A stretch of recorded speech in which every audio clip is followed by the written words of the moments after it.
Bonjour, c'est Jules Lavie pour Code Source, le podcast d'actualité du Parisien. On va beaucoup parler de Loft Story dans les mois qui viennent. La première émission de télé-réalité en France a été lancée par M6 il y a tout juste 20 ans. C'était en avril 2001. Dans Code Source, aujourd'hui, on a choisi de vous raconter l'histoire de Loana Petrucciani, qui est devenue un symbole de la télé-réalité et qui, depuis 2 décennies, vit sous le regard de la presse People. Récit de Kevin Boucher, journaliste au service loisirs et culture du Parisien.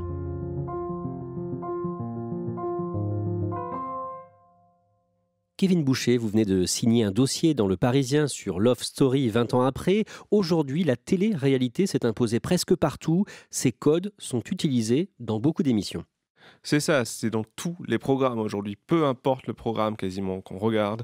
Recherche appartement ou maison sur M6 finalement, c'est les mêmes fonctionnements. On retrouve ces personnes qui sont devant la caméra pour raconter leur vie, pour aller acheter un logement. C'est la fameuse interview face caméra notamment qui est là. C'est l'immersion dans la vie privée des gens qui est vraiment apparu avec le Loft. C'est vraiment toutes ces petites choses qu'on arrive à disséminer dans chaque programme aujourd'hui. Dans cet épisode de Code Source, on va se concentrer sur l'histoire de Loana Petrucciani, qui symbolise cette première expérience de télé-réalité en France. Kevin Boucher, le 26 avril 2001, Loana descend d'une limousine à la Plaine Saint-Denis, près d'un grand appartement transformé en studio télé. Décrivez-nous son arrivée. Dans la limousine descendent tour à tour les candidates. On les a oubliées pour certaines, il y a eu Laure, il y a eu Julie. Et la dernière à sortir de la voiture, c'est Loana. Kenza me dit qu'elle est très excitée, on va voir si Loana est très excitée. Ou elle est très encombrée en tout cas, Loana. Ah, Loana est en forme, je vois. Hein. Ça va? Oui, ça va. Contrairement à toutes ses camarades, elle n'arrive pas habillée de noir, elle arrive avec un manteau en fausse fourrure, son nounours rose accroché au bras, ses talons compensés. Elle est intimidée à ce moment-là, on le voit clairement. Mais en même temps heureuse d'être là, c'est ce que signale Benjamin Castaldi à l'antenne. Et on voit clairement que Loana s'impose. Loana est la première à passer, elle marche devant ses 4 concurrentes. Et là, Loana arrive déterminée dans le Loft. 11 célibataires coupés du monde, dans un loft de 225 mètres carrés. Filmé 24 heures sur 24 par 26 caméras. Dès la première émission, la production diffuse des petits portraits des candidats. Comment Loana est-elle présentée ? La première chose qu'on voit de Loana, c'est sa poitrine. Un plan est fait sur sa poitrine en boîte de nuit. Loana a 23 ans. Depuis 5 ans, elle est gogo dancer. Et on entend Loana simplement se présenter. Je véhicule une certaine image, grand, blond, sexy, je travaille en boîte de nuit, donc paillettes, assez dénudée vu que je suis en string soutien-gorge. Mais en fait, je suis très introvertie, je suis timide, réservée, pudique. Très fleur bleue, qui reste amie avec tous ses anciens petits amis. Elle n'est pas présentée telle qu'elle comme naïve. Mais c'est ce qu'on comprend, puisqu'elle nous dit qu'elle croit en l'amour, qu'elle veut trouver l'amour. Quand on va en boîte de nuit, quand on voit une danseuse, de suite on va se dire c'est une pétasse qui doit sortir tous les soirs avec un mec différent. Alors que moi, je cherche en chaque homme avec qui je vais sortir, pour moi, c'est l'amour de ma vie. Elle pense que les contes de fées existent finalement.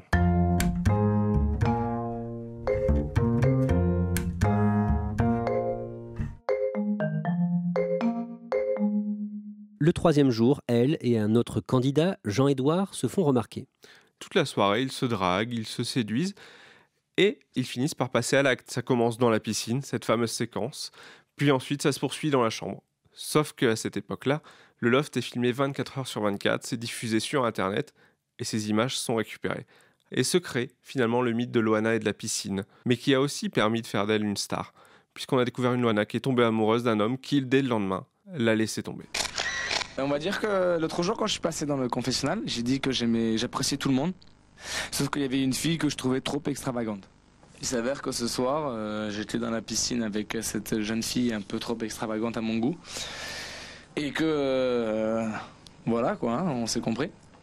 Pour moi, elle est quand même toujours trop extravagante, mais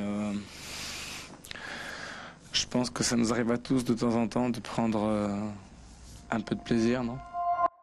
Love Story, c'est une onde de choc ? Il faut se souvenir qu'à ce moment-là, on n'a jamais vu un programme comme ça où on suit des gens enfermés, comme des poissons finalement, dans un bocal. C'est clairement ça. Tout le monde parle du Loft à ce moment-là, en 2001.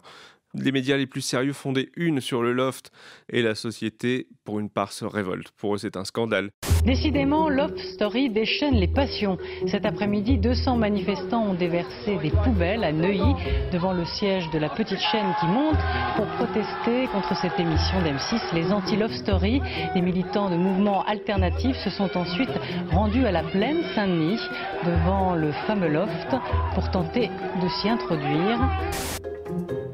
Des sociologues vont jusqu'à évoquer les camps de concentration filmés. C'est un objet incroyable télévisuel qui a un impact énorme sur toute la société. Et en même temps, beaucoup de gens regardent. Ça démarre très correctement, il y a un effet de curiosité, mais surtout un bouche à oreille qui est là. Jour après jour, semaine après semaine, les téléspectateurs sont de plus en plus nombreux. Ils se regroupent en famille, entre amis, pour voir les prime time, les quotidiennes aussi, qui étaient tous les jours à 18h20. C'est un succès dingue pour M6 à cette époque-là. Vous avez quel âge à ce moment-là? Moi, j'ai 10 ans à ce moment-là. Qu'est-ce que vous vous disiez justement à l'époque en regardant ça? Moi, j'étais fasciné. J'avais l'impression de voir en fait mes jouets prendre vie, que quelqu'un finalement décide un peu de ce qu'ils vont faire, tout ça, alors qu'ils ne vivaient qu'une vie mais tout à fait normale. Ils cuisinaient, ils allaient se prélasser au soleil, et avec ce confessionnal où chaque chose qui était faite devait être décrite. Chaque candidat passait, plusieurs fois dans la journée, et commentait sa journée. En fin de compte, on a tous une personnalité très différente, quoi. Bon, il y a des personnalités qui s'accordent, mais il y en a d'autres. Il est cool, quoi, mais on délire pas dans le même trip, quoi, en fait. Et ça rythmait les journées de vie à l'antenne. Au fil des jours et des semaines, on découvre les différentes personnalités, les différents parcours. Loana a eu une enfance difficile. C'est ça, Loana, petit à petit, se confie et elle explique notamment à ses amis que sa mère a été battue pendant qu'elle était jeune, qu'elle-même a été battue par son père. Et à côté de ça, il y a aussi la presse qui s'en empare. Et dans la presse People, on découvre le passé de Loana qui a eu un enfant très jeune. Un magazine fait sa une avec Mindy, l'enfant de Loana. Née en 1998, elle l'abandonne très vite à la DAS, puisque Loana n'a pas les moyens d'élever cette petite fille. Est-ce que c'est évoqué dans l'émission? Pas du tout. En revanche, la production, qui normalement n'interagit pas du tout avec les candidats à ce moment-là, décide de faire une exception et de prévenir Loana de la sortie dans la presse de cette histoire. Alors voilà, je vous remets l'enveloppe contenant les noms du couple gagnant. Kevin Boucher, on en arrive au soir de la finale, le jeudi 5 juillet 2001. Que doit-il se passer? Eh bien, ce jour-là, ils sont encore 4 dans le loft, 2 femmes, 2 hommes, et le public doit choisir parmi les 4 candidats un couple qui remporte Loft Story et qui peut repartir avec chacun 1,5 million de francs à l'époque, soit l'équivalent de 230 000 € aujourd'hui. Et c'est aussi ce jour-là la sortie du loft. Les candidats, après 2 mois et demi, retrouvent la liberté. Ils ont du public qui est là et qui crie leur nom. Quel est le verdict? Du côté des hommes, c'est Christophe, un candidat qui était finalement très simple, assez discret, qui remporte la mise face au fameux Jean-Édouard. Mais du côté des femmes, Laure s'incline puisque Loana récolte 66% des suffrages des téléspectateurs qui ont voté. Christophe et Loana. Et à ce moment-là, ce sont 12 millions de Français qui assistent au sacre de Loana et Christophe. Comment elle réagit quand elle apprend qu'elle gagne? Eh bien, Loana, à ce moment-là, ne sait plus quoi faire. Elle hésite entre les larmes, la joie. On la sent un peu perdue finalement face à cette victoire soudaine, puisque c'est aussi le moment où elle s'aperçoit de sa célébrité énorme. Elle découvre qu'elle est en une de tous les magazines, que chaque discussion qui parle de télé est autour de Loana. Et dès le soir même, elle descend avec Christophe les Champs-Élysées. Christophe de retour avec nous. Christophe, c'est de la folie. C'est ce que je disais à Benjamin et aux téléspectateurs, c'est carrément la Coupe du Monde 98. Il y a des centaines de fans qui sont là, qui se pressent autour de la voiture pour acclamer leurs idoles des 2 mois et demi passés. Attendez, il y a combien de personnes sur la grande armée là? Ça arrive de partout. Je crois que tout le monde s'est fait passer le mot. Dans les jours et les mois qui suivent, Loana croule sous les sollicitations. Loana est partout. On la retrouve dans la presse, évidemment, parce qu'elle donne des centaines d'interviews à tous les médias. Elle fait aussi quelques apparitions télé, on lui confie quelques petites co-animations par-ci par-là. Elle a aussi des contrats qui se lient avec des maisons de disques. Elle sort un premier single, Comme je t'aime, qui marche très bien au niveau des ventes. Et aussi, elle a sa ligne de vêtements qu'elle signe avec la Halle aux vêtements à ce moment-là, et qui dure pendant des années, et surtout qui lui permet d'installer la marque Loana. Comment est-ce qu'elle vit cette période?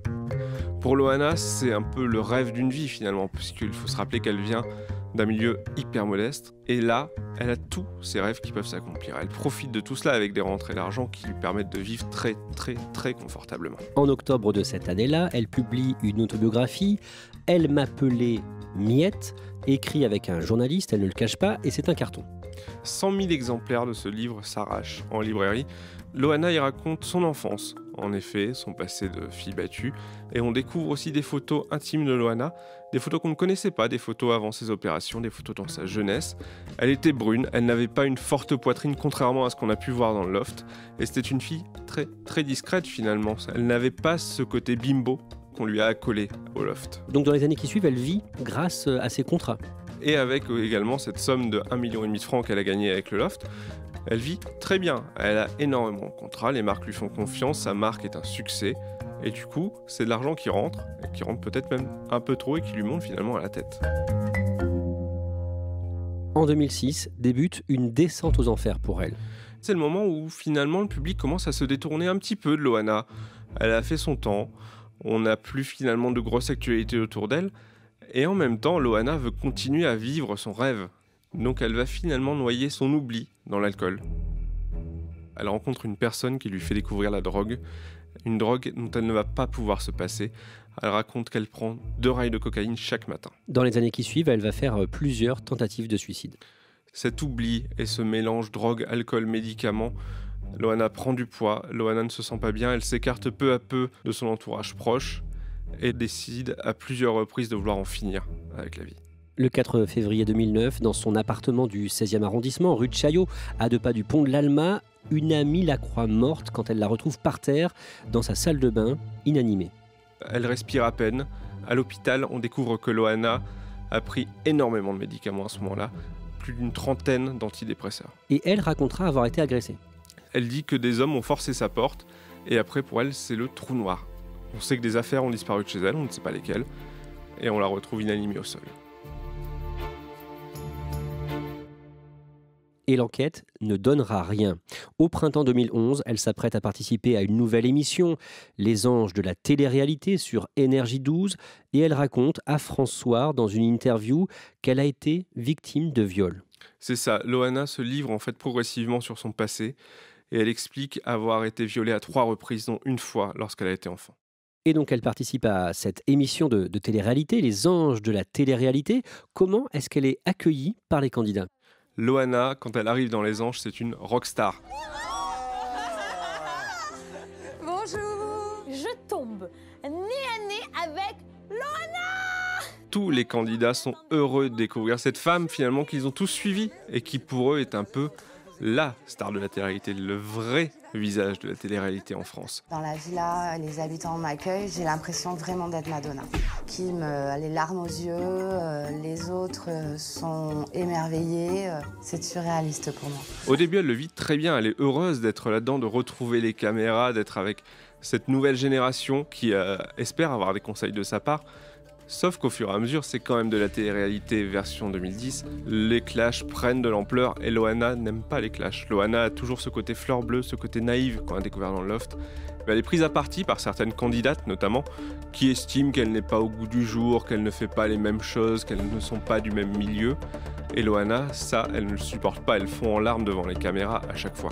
Le 28 décembre 2011, on la voit chanter sur M6, son titre lancé 10 ans plus tôt, Comme je t'aime.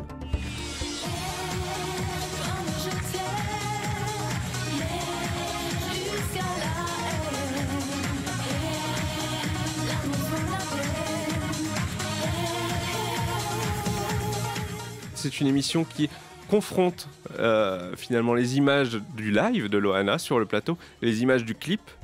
Et on découvre une Loana hyper souriante, hyper contente d'être sur le plateau. Mais quelques jours plus tard, dans la nuit du 2 au 3 janvier 2012, elle fait une nouvelle tentative de suicide. Finalement, on apprendra que Loana est très malheureuse à ce moment-là. Qu'elle sourit à l'écran, mais que sa vie reste triste. Elle reste éloignée de tous ses proches. Elle n'arrive pas à faire confiance à ses amis, aux hommes. Elle est vraiment seule chez elle et elle décide d'en finir une nouvelle fois. À cette époque, l'article du Parisien qui évoque cet épisode précise qu'elle a failli y rester. Loana est passée à 2 doigts de la mort, elle a fait un arrêt cardiaque qui lui vaut finalement une très longue convalescence derrière avec un passage en hôpital psychiatrique. Kevin Boucher, on ne pourra pas raconter chaque coup dur, chaque étape de sa vie dans les années 2010, mais en résumé, au niveau sentimental, elle va régulièrement souffrir, comme avec un certain Fred Cauvin. C'est un homme qui a monté une agence de relations publiques, qui a été en contact avec Loana et qui finalement s'est imposé dans la vie de Loana et a été très présent, voire trop aux yeux de son entourage. Début 2017, Loana raconte à plusieurs journaux son opération chirurgicale pour perdre du poids. Elle explique à ce moment-là qu'elle pesait plus de 120 kilos et que ça lui était devenu insupportable. Pour elle, c'est inenvisageable d'être très loin de l'image qu'on a connue d'elle dans les années 2000. Donc elle décide de faire cette opération, une sleeve gastrectomie, où on lui coupe une partie de l'estomac pour perdre du poids de manière très rapide, ce qui a été efficace puisqu'elle perd 30 kilos de manière en effet très rapide.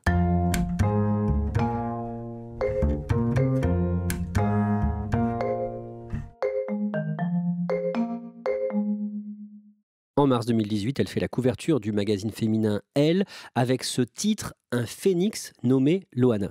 Je m'attendais tellement pas à refaire cette couverture de ce fameux magazine. Je leur dois beaucoup de m'avoir fait confiance pour refaire ça.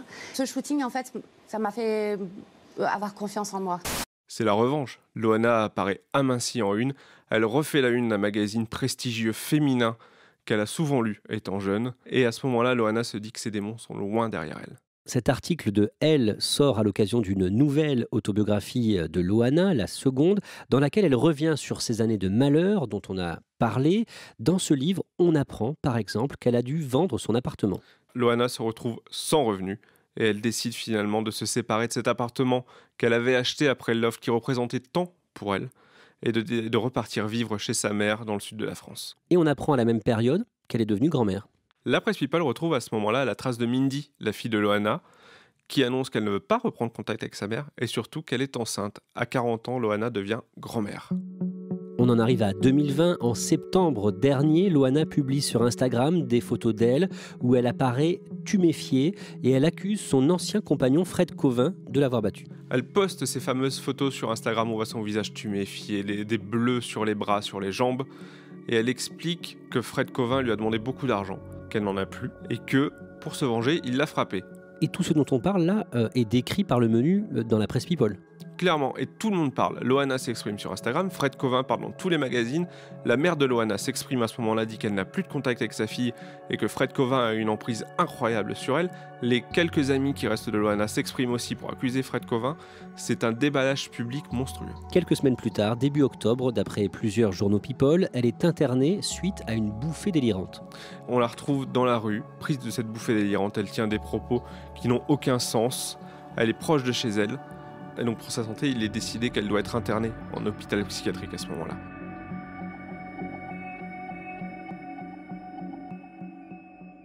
Et très récemment, Kevin Boucher, le mercredi 3 février, Loana donne de ses nouvelles sur Instagram.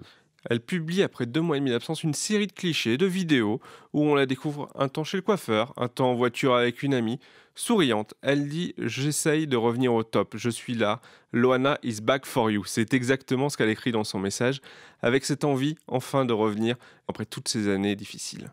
D'un mot, on sait de quoi elle vit aujourd'hui ? Pas vraiment. Selon ses amis, elle vit surtout de ce qui lui reste de la vente de son appartement. Kevin Boucher, à l'approche de cet anniversaire des 20 ans du Loft, un livre vient de paraître le 4 février sur la vie de Loana, écrit par un journaliste, Paul Sansfourche. Ça s'appelle Sexisme Story, Loana Petrucciani. Que dit Paul Sansfourche en résumé ? Il dit que Loana est le symbole du sexisme de la télé-réalité. Loana a toujours été réduite à son apparence, qu'elle soit mince, on l'a réduite à sa forte poitrine, ou quand elle a pris du poids. Et là, elle a été tout de suite victime de grossophobie de la part des fans, de la part de la presse. On s'est amusé finalement de ses malheurs, on s'est moqué d'elle souvent, mais avec toujours un attachement assez particulier à celle qu'on a vue naître sous l'œil des caméras il y a 20 ans. Malgré toutes ces épreuves que vous venez de nous raconter, de nous résumer, Loana Petrucciani ne se plaint jamais ni d'avoir fait le Loft, ni de sa médiatisation. Non, parce que tout ça lui a permis de laisser derrière elle son passé difficile. Aujourd'hui, Loana peut compter sur le soutien de 250 000 fans, par exemple sur Instagram. Elle sait que ce sont des personnes qui la suivent, qui la soutiennent et qui l'aiment. Même si elle ne les voit pas forcément physiquement, elle sait qu'ils sont là. Ils sont là, ils commentent chacun de ses posts. Et c'est ce qui aide Loana à tenir aujourd'hui.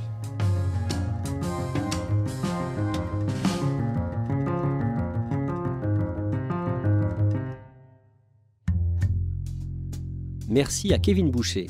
Cet épisode a été produit par Marion Botorel, Thibault Lambert et Mona Delahaye.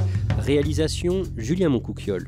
N'hésitez pas à nous écrire, codesource@leparisien.fr ou à nous interpeller sur les réseaux sociaux. Code Source est le podcast d'actualité du Parisien, disponible chaque soir du lundi au vendredi. Pour ne rater aucun épisode, abonnez-vous sur Apple Podcast ou Google Podcast par exemple. Et puis si vous aimez Code Source, dites-le nous en laissant des petites étoiles ou un commentaire sur votre application préférée.